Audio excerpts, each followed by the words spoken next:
All right, let's tackle a huge question today. What did Karl Marx and his followers really think about religion? Is it just a tool for controlling people, or could it actually be a force for radical change? So, which one is it? Let's dive in. This is the line, the one everyone's heard. It's sharp, it's provocative, and it's where we have to start. Marx was basically comparing religion to a painkiller, something that just dulls the pain of being exploited, but it never actually cures the underlying disease, which for him was capitalism. But what does that really mean in practice?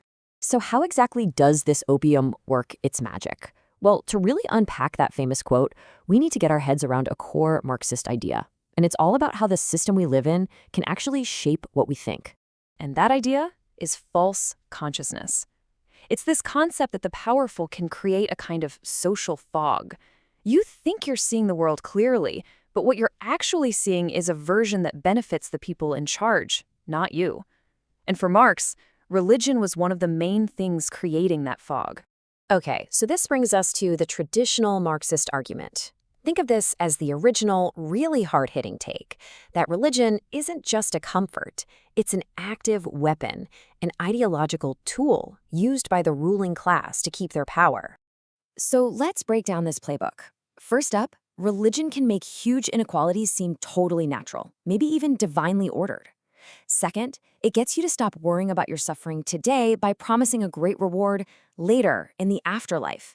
And third, as thinkers like Althusser argued, it basically functions as a piece of state machinery, an ideological state apparatus that just keeps the system running smoothly for the folks at the top. Okay, so that's the classic theory. But, is it just some dusty idea from the 19th century, or can we actually see this playbook still in action right now?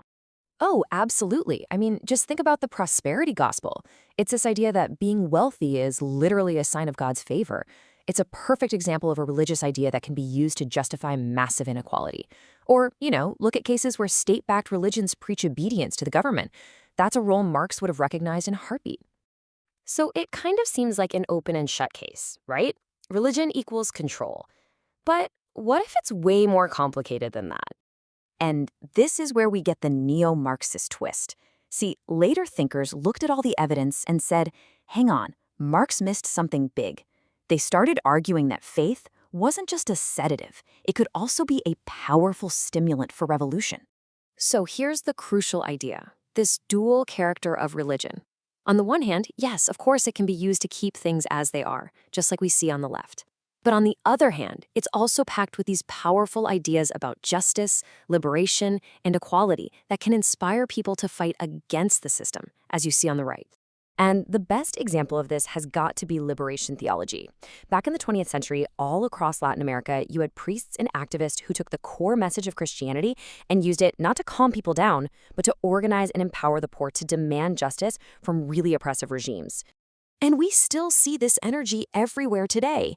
You've got faith leaders on the front lines of anti-racism protests, religious charities stepping in where the government fails the poor.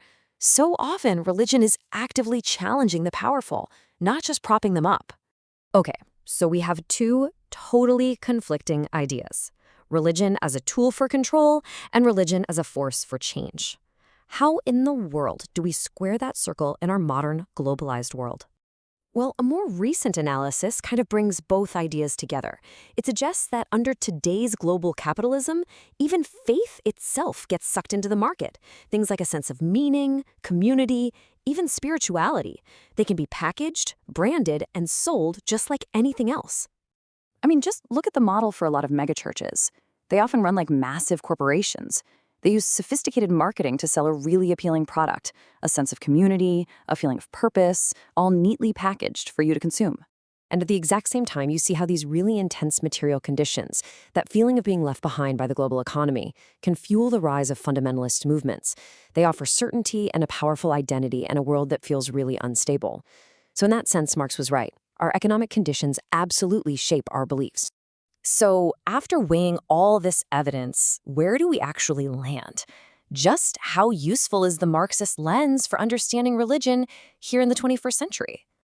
This scorecard really sums it all up, doesn't it? Marxism is still incredibly useful for showing us how religion can serve the powerful and how capitalism shapes faith. But it also falls short.